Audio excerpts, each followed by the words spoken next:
Je m'appelle Fanny, je suis dessinatrice au sein de la maison Van Cleef & Arpels depuis un peu plus de 6 ans. Alors mon métier, c'est d'imaginer et de dessiner des pièces, des bijoux en 2 dimensions à partir d'un thème donné par notre directeur artistique et des pierres fournies par le département pierre. On fournit un dessin à l'atelier et ensuite on va suivre toutes les étapes de production jusqu'au moment d'avoir une pièce terminée entre les mains. J'ai toujours eu une attirance pour le bijou au sens très large. Et puis de fil en aiguille, une école, des stages et un premier emploi, je me suis tournée vers la haute joaillerie. Les outils que j'utilise chaque jour, c'est du papier calque, des crayons, des feutres, de la gouache et aussi beaucoup de livres pour l'inspiration. On commence par des croquis d'intention, souvent assez rapides, sur des formes globales. Et petit à petit, on va repréciser toutes ces formes, de manière à avoir un bijou qui soit dessiné à l'échelle 1 par 1.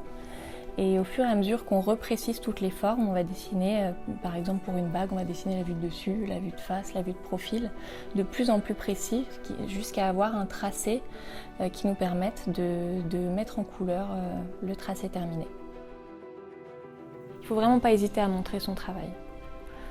Et surtout être curieux, regarder ce qui se fait dans les différentes maisons, aller dans des ventes aux enchères, toucher des pièces, ouvrir des livres, aller voir des expositions, tout milieu confondu, et vraiment se nourrir de tout. C'est-à-dire que pour créer un bijou, je ne m'inspire pas uniquement de bijoux, mais je vais m'inspirer de mode, d'architecture, de peinture, de tapis, de tout milieu, et c'est assez important de savoir ce qui s'est fait dans le passé pour pouvoir recréer et utiliser tout ce patrimoine de la maison pour pouvoir créer des pièces nouvelles et rester dans l'ADN de la maison. Je dirais que la patience et le sens du détail, c'est assez important parce qu'on ne dessine pas seulement une pièce vue de dessus, on va la dessiner vue de côté, on va la dessiner portée. Donc il faut s'attacher aux moindres détails de ce qui va se passer sur une épaisseur, ce qui va se passer à l'intérieur, dessous, et aimer vraiment se plonger dans une pièce en 360 et parsemer de détails la pièce de l'avant jusqu'au fermoir. C'est toujours l'émerveillement de voir une pièce produite et de voir tout le travail qui en a découlé et les artisans qui ont travaillé pour finaliser la pièce que j'ai dessinée.